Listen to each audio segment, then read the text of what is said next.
12 moves lang, namati ni Jade yung kanyang kalaban. Grabe yung laro na 'to. Ano bang nangyari? Abay, naglaro po kasi yung aking anak na babae sa isa pong international tournament. Ito po yung Bangkok Chess Club International Open na kung saan si Jade naglaro sa Challenger Division. Si Jade po ay 9 years old na. Magte-10 na po siya sa September, pero hindi po siya ganun ka-active sa laro dahil nga nababanggit ko to lagi, pasulput-sulput lang yan. Pero sa pagkakataong ito po, nakausap po siya, gusto niya daw pong maging chess master tulad ni Daddy. Kaya nga po, sisimulan ko na siyang isali sa maraming torneo. At ito po yung isa sa torneyong nilaruan niya na kung saan kalaban niya po ay si Omar Torbjorn Osterhus. Ewan ko tama pagkakapronounce ko. May rating na po siya 1582 from Denmark. Ano bang nangyari? Puti po dito si Jade. Ang tinira niya po E4. Tumira po ng D5 yung kalaban center counter. Abay, hindi po alam ni Jade yan dahil si Jade wala pa pong opening.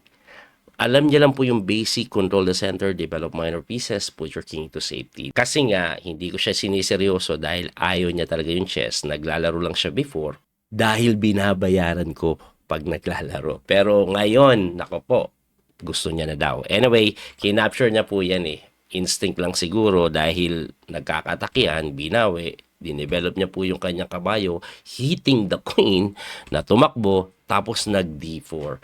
Tama yung D4 niya. I think may idea na siguro siya dito. Baka nalaro niya na to before o nakita niya na po o baka naturo na din po ito. Anyway, ang ginawa po ng kalaban is nag knight to F6, tumira po ng knight to F3, tapos nag knight to C6. Pagka knight to C6, sabay medyo kakaiba na po yan. Hindi po yan yung main line. Ang main line po is bishop G4 eh. Pero knight to C6, ang best move daw dito, bishop to D2. Hindi ganun kaganda to kasi dapat naka C6 yan dyan tatakbo eh. Kaya bishop D2. Pero syempre bata lang po yung naglalaro.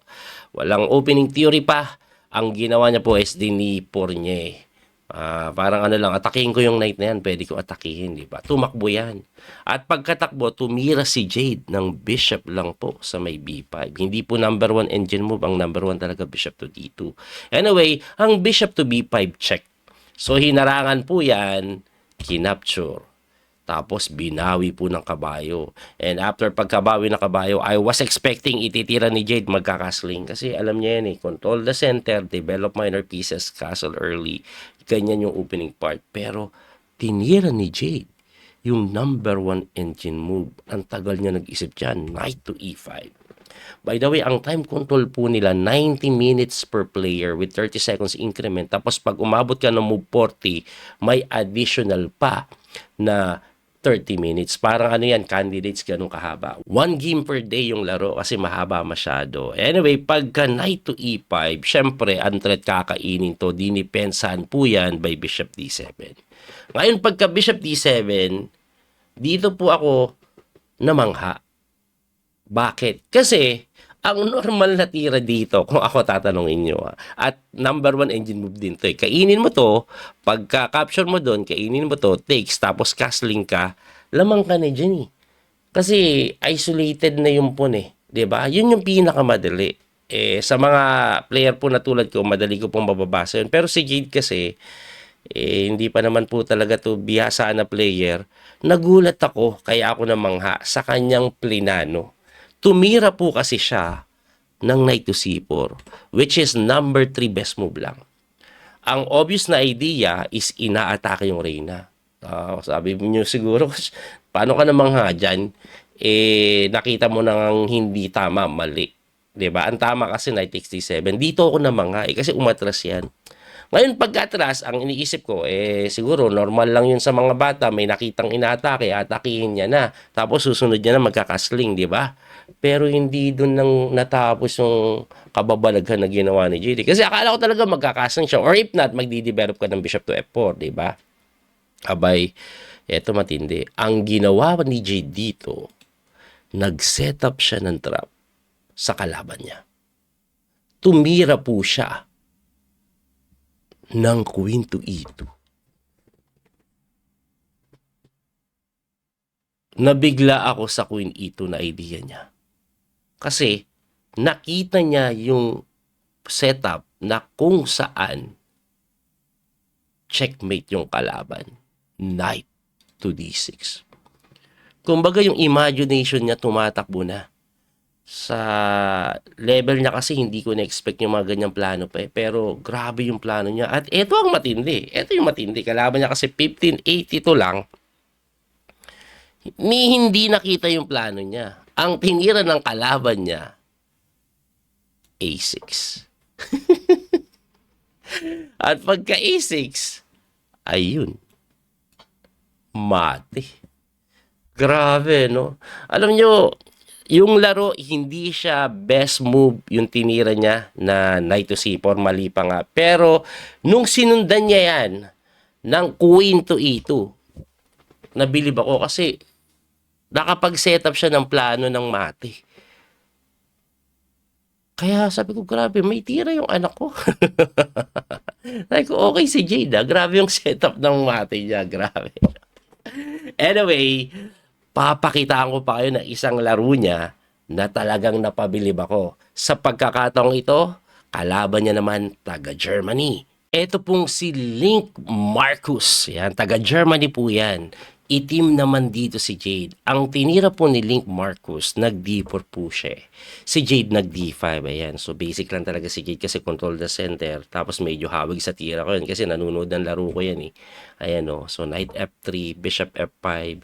Ang bishop F5 hindi maganda pa nga eh. Kasi may C4 yan, may ganun. Eh, kaso wala siyang opening. Tamang development lang alam niya. Kaya nilabas niya yan, tingin ko para makapag E6 agad. So, nagtira po ng bishop F4. Oh, siya naman nag-knight F6. So, ang tama tira kasi talaga ito muna. Para walang C4 na magulo. Ang C4 kasi, mape-pressure niya to eh. Ayan o, dahil lumabas tong bishop, diba? Anyway, tumira po siya ng E3, tapos nag-C6 lang si Jade, nag-C3, E6, and solid lang. Di ba? Solid lang yung tira niya. Yung kalaban niya, nag-bishop d3, umatras. Ayan, ako usually kinakapture ko na yan. Pero okay din yung atras, kaso may ganyan. Kaya kinakapture ko yun eh. Pagkatira po niyan, aba, sabi ni Jade, ayoko, palit. Naiintindihan niya, no, na lamang ang bishop kesa sa knight. No? Hindi niya po alam yung opening. Mga basic principle lang po kasi talaga ina-apply niyan pag naglalaro. So, iniwas niya po yung bishop, umatras, so pinalit niya. Yung kalaban, hindi din ganun kalakas. Unrated din po yung kanyang kalaban. Eh. Pareho silang walang rating. So, kinapture niya po. Nag-develop lang bishop to e7, h3, nag-develop ng kabayo, develop din ng kabayo, kinapture, takes, and then nag-rook sa c8. May plano, magsi-c5, di ba? So, at least naiintindihan niya yung open file. Pero kung ako yan kasi magkakastling ako. Yun nga lang kasi yung mga nagsisimula pala maglaro, takot pong mag-castling agad. Kasi natatakot sila, paano pagbombahin kami dyan? Pero okay lang yan actually, pwede ka mag-castling. Anyway, nag-rook c8, nag-castling, tapos bishop d6, pumalit pa. Pagka knight to f3, saka pa nag-castling. Pagka-castling, nag-queen to d3, nag-h3. Nagpasingaw lang. At natakot din siya sa talon eh. Baka mamatiin. Tingin ko yan yung plano niya. Pagka-h6 niya, nag-rook to c1, nag-a6. Parang walang silbi, no? Pero tingin ko ang napansin ko, ayaw niya mag-c5 agad kasi may ganun. Tingin ko, kasi common yan na nangyayari. Tingin ko lang, kaya siya nag-A6. Tapos tumira po siya ng rook to E1 and then nag-C5 na. Ayan, no? So kinukuha niya yung gitna. Tapos nag-C4 yung kalaban, sumabay. Kinapture niya po yung D4, binawi ng bishop, and then nag-bishop lang po siya sa may B4, hitting the rook. Umiwas. Pagka-iwas, kinapture, ayun, pinalit-palit. Ito yung hindi ko nagustuhan na tira niya. Kasi nakuha yung file. Anyway, napaatras yung bishop dahil inaatake, nakuha ng kalaban yung file. Pagkakuha ng file, nag-bishop to d6 kasi nakita niya dito pala pupunta. Diba? Nakikita mong mahina pa eh. Medyo may pagkabikinir pa yung galawan kasi hindi sila ganun ka-advance pa mag-isip, by instinct lang to siguro naglalaro. Kasi usually dito ka napupunta kung makikita mo agad na nandito. Pero, ay, teka lang. Tingin ko ang napansin niya dito, baka may ganito. Kaya doon niya nilagay. Hindi ko sure kung anong iniisip ng anak ko dyan eh. Pero gumanon, papasok yung Reyna dito, hindi niya pinahintulutan, binantayan. Pagkabantay, nag-rook lang doon, bumaba. Yun ang hindi ko mag-gets. Bakit bumaba yung tori ng kalaban? Di ko gets yun ah. Hindi ko gets yung baba ng tore. Anyway, baka gusto niyang may atrason, no? Anyway, pagkababa ng tore, tumalon yung kabayo ni Jade. Tinulakan at pagkatulak, umatras, inatake yung Reyna. Napatras sa may C3. At dito po, no? Dito ko bumilib na naman sa anak ko. Bumilib ka na naman, ha? Bias ako sa anak ko, eh. Anyway, bakit ako bumilib? Kasi nakita niya po yung ganitong idea. Matagal po siya nag-isip dito, eh. Kasi ako nakakapasok sa playing area. Once in a while pumapasok. Nakita ko yung sitwasyon na to. Nakita ko to. Pagka-atras po ng Queen to C3, nag-Bishop to F4 po siya, eh. So, sabi ko, okay yung idea ng Bishop F4 para mawala po yung baterya dito, no? Tingin ko yun ang pinaka-plano niya, mawala yung baterya. Ngayon, pagka Bishop F4, tagal nag-isip ng kalaban niya dyan. Tapos nagulat ako sa tinira ng kalaban, hinarang lang. Ang lakas nito, eh. Dapat di mo ipalit yan, eh. Pero pinalit niya. Ngayon, ang unang tingin ko na gagawin agad ni Jade, kakainin niya yan. Kasi nga, ang lakas ng kabayo. Pero dito na naman ako bimilib sa anak ko. Sabi ko, grabe, nakita ng anak ko yung mga ganitong idea. Kasi po, instead na i-takes yung bishop, sumundot pa yan ng in-between move na knight to A4. Ang idea niya po ng knight to A4, inaatake niya yung Reyna. Ngayon, gumalaw yan. Nag-queen to C2, hitting the knight.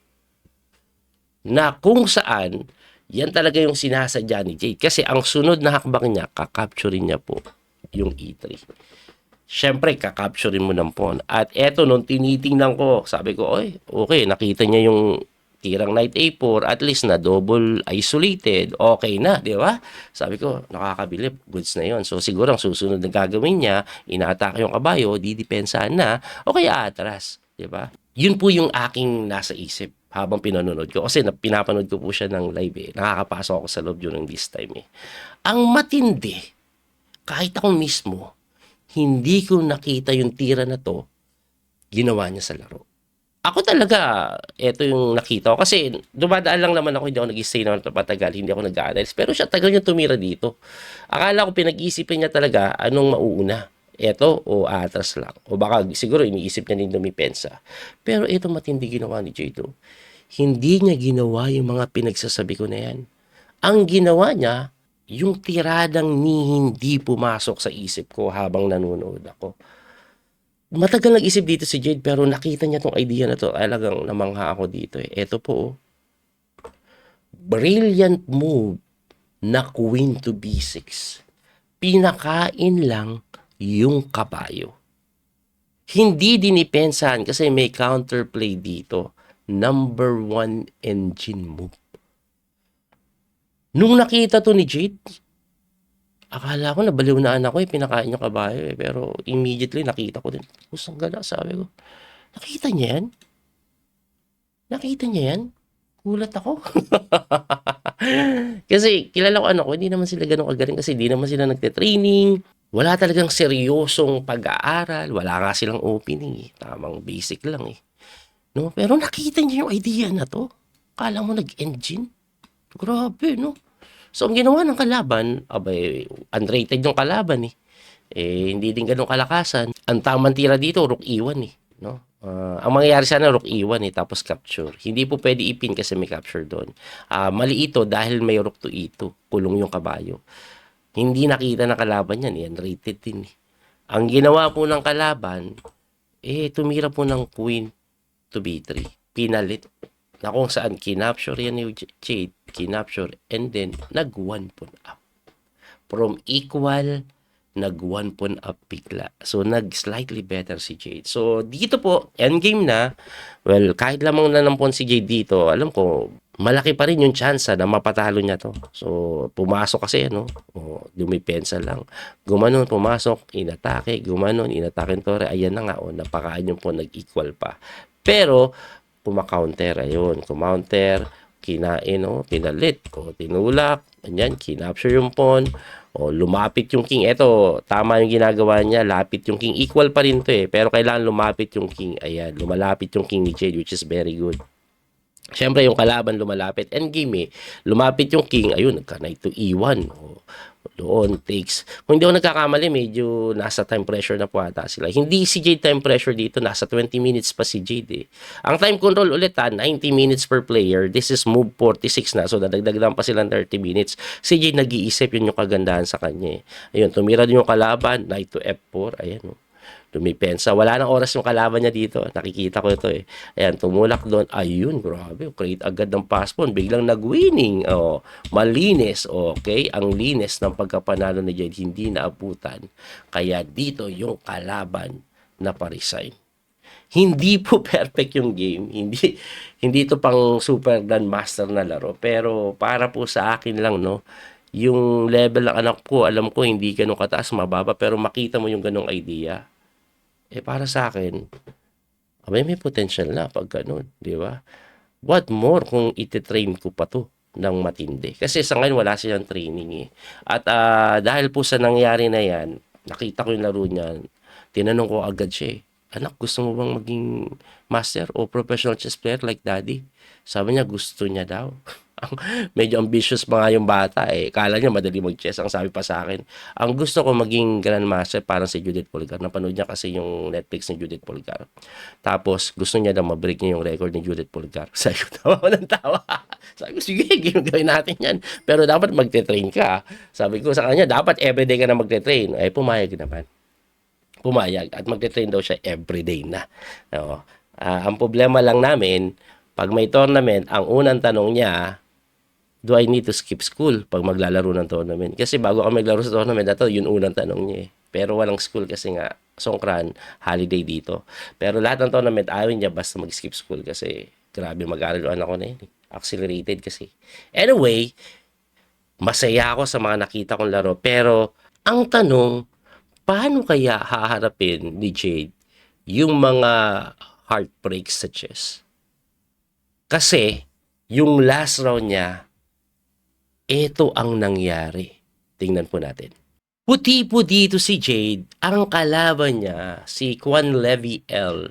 from USA. Ang kalaban niya po, kaedad niya, same birth year sila, pareho sila magte-10 years old.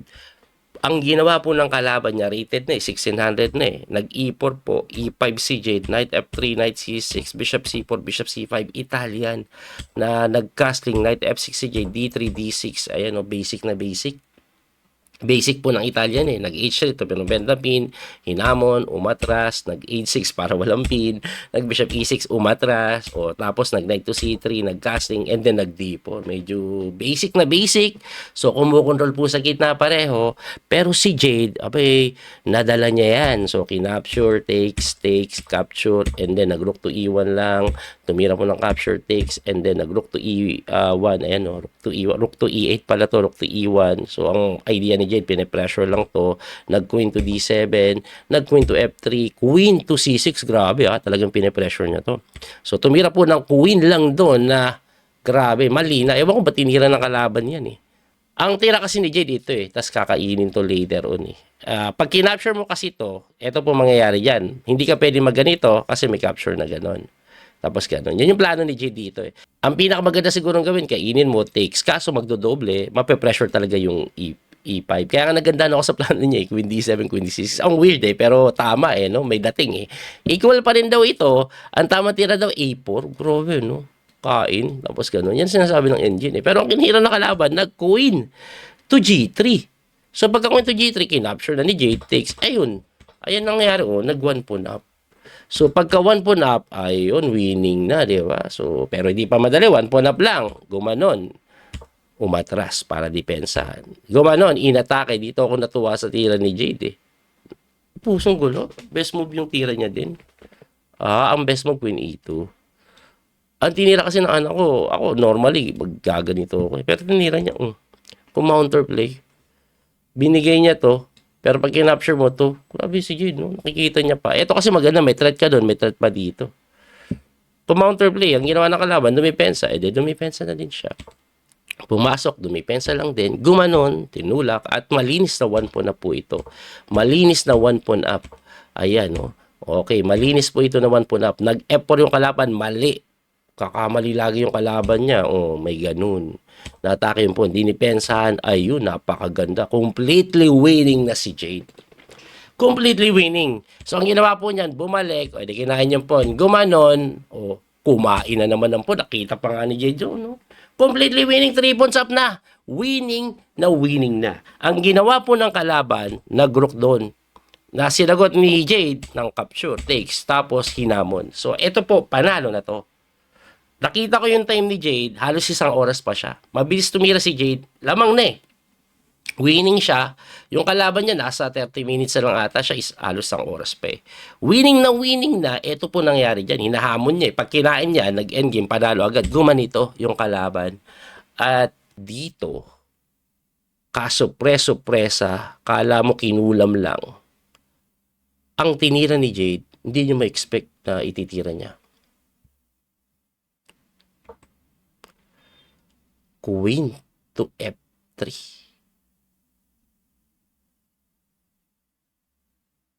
Napakain yung Reyna. Tinanong ko siya, bakit yun yung tinira mo? Sabi niya, napabilis daw siya. Ang tingin niya sa tira ng kalaban, ito. Ina-analyze niya daw kasi yun habang nag-iisip yung kalaban. Kaya, akala niya daw nandito. Yun ang nangyari. Boom. Tapos, ang labada. Grabe. Hindi pa nag-design yan. Tumira pa yan eh. Pero, wala na. Tatalo na yan. It's just a matter of time. Ayan, namati na. Siyempre, anong nangyari? Pagkatapos ng laro, takbo yung anak ko sa akin, grabe iyak. Iyak ng iyak. Sa tournament venue, umiiyak. Pag alis namin sa tournament venue, punta kami ng kainan para kumain, umiiyak pa rin. Tuwing maalala niya, umiiyak. Eh, maiiyak ka talaga eh. Kasi winning na winning ka na eh. Rated pa naman yung kalaban niya. Pag tinalo niya kasi yan, malalaki yung chance na mataas ang rating niya paglabas. This coming May, magkaka-rating na yung anak ko kasi tumalo siya ng mga rated eh. Kaya, iyak ng iyak. Ngayon, ako nung nangyari to, hindi ako ganun kalungkot eh. Kasi alam ko at some point, may experience siya yung ganyang bagay. Maraming beses ko kasi na-experience yan. Maraming beses ako umiyak sa laro. Gusto kong makita kung paano niya ididil yan. Mag-give up ba siya? Kasi masakit sa puso yan eh, promise. Masakit po sa puso yung ganyang klaseng pagkatalo. Yung alam mong winning ka na. Ang tanong dyan, mag-give up ba siya o magpupursige panlalo? So, anong nangyari? Eto nangyari. Siyempre, iyak siya ng iyak. Ako naman, kausap na kausap. Okay lang yun. Bigyan ako ng mga example. Eto anak ko, laro ko, pakita ko sa'yo. O, diba? Meron kasi akong mga laro, queen up na ako eh.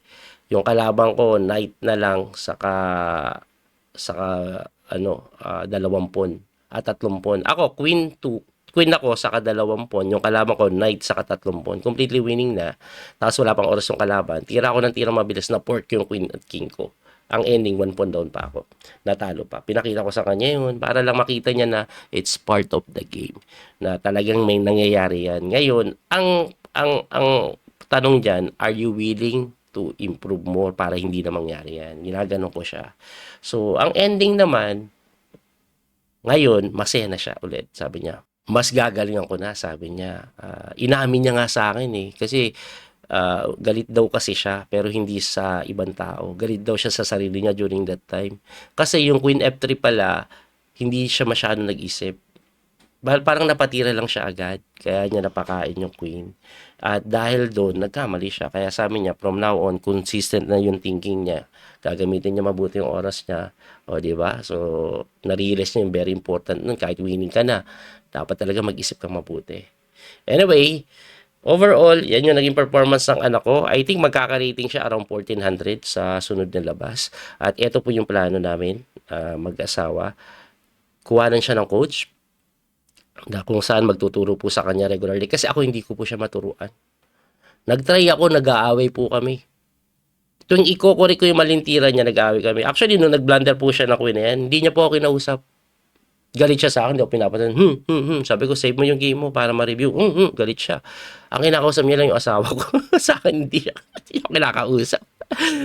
Pag kinukorek ko siya, ayaw niya. Kaya, ang pinaka-solution ko dito, andyan pa rin ako sa TV niya, mag-guide, pero mag-hire po kami ng ibang coach na magtuturo sa kanya, like sila Coach Rolly at iba pa. So, right now po, meron po kaming na-hire na coach from Philippines at magtuturo sa kanya online regularly. Kahit online lang muna.